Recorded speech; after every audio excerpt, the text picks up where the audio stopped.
चाचा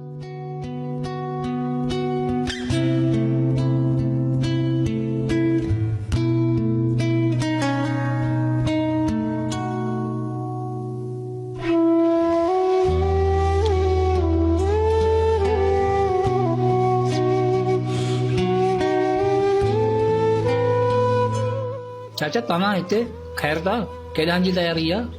बाबा सिंधी सिंध तव्हांखे मुबारक हुजे। हाणे असां हिंदुनि जो हिते रहण मौत खे दावत ॾियण आहे। न चाचा अहिड़ी ॻाल्हि नाहे, तव्हां हिंदू आहियो त छा थी पियो, असांजा भाइर आहियो। पुट भाइरनि सां अहिड़ो सुलूक नाहे थींदो, मज़हब जे नाले ते अहिड़ो ज़ुल्म नाहे थींदो। असांजी धरती असां लाइ वेरी आहे, न नंगनि जी हिफ़ाज़त आहे न क़तल जी का फरियाद आहे। पोइ अहिड़े देश में रहण अजायो आहे जिते इबादत जे एवज़ चंद माण्हुनि जा मफ़ाद हलनि। चाचा तव्हांजो हिकु हिकु लफ़्ज़ सही आहे, पर तव्हांजो फ़ैसिलो ग़लति आहे। तव्हांजे वॾनि जा जज़्बात हिते, सॼनि जा अहसास हिते।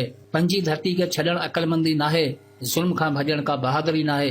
पुट जान आहे त जहान आहे, पंहिंजे बचनि जी ज़िंदगी लाइ इहो फ़ैसिलो कयो आहे, न त सिंध सां असांजो बि दिलि जो रिश्तो आहे। पर चाचा जेकॾहिं हिते तव्हां मज़लूम आहियो, पोइ उते वरी कहिड़ा आका थी रहंदा? छा मतिलबु? मतिलबु साफ़ आहे त बुज़दल जी का ज़मीन नाहे हूंदी। असीं बुज़दिल न आहियूं, कारोबारी माण्हू आहियूं जेकी इज़त सां पंहिंजी रोज़ी कमाइण चाहियूं था। इन्हनि जहिड़नि फसादनि में असांजो छा वञे?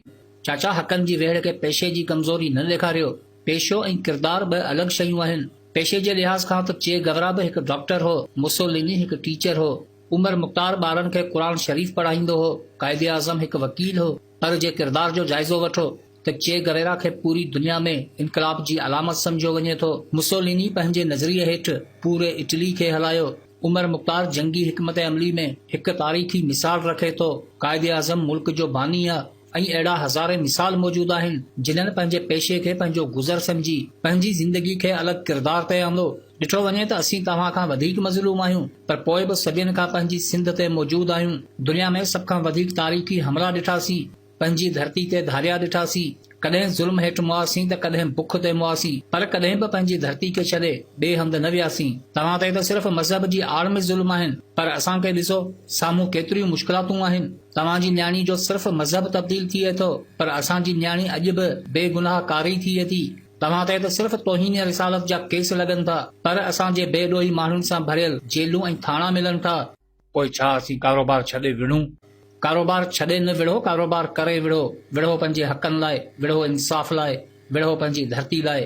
तव्हां जूं न्याणियूं अगवा थियनि थियूं, मज़हब जी आड़ में ज़बरदस्ती शादियूं थियनि थियूं। जे निमृता कुमारी जो क़तल ख़ुदकुशी हो, पोइ रजनीश माली कहिड़ो धाड़ेल हो। तव्हांजी सुस्ती, तव्हांजी बुज़दिली, तव्हांजे बचनि जा खून लोढ़िया।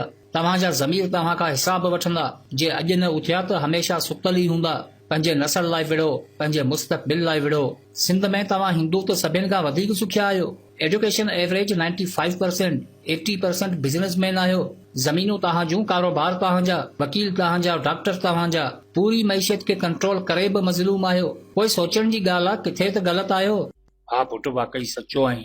जे एतिरो ॿुधाए छॾियो अथई, पोइ इहो बि ॿुधाए छॾ न, असांखे छा करणु खपे जो सुकून सां पंहिंजी ज़िंदगी गुज़ारे सघूं।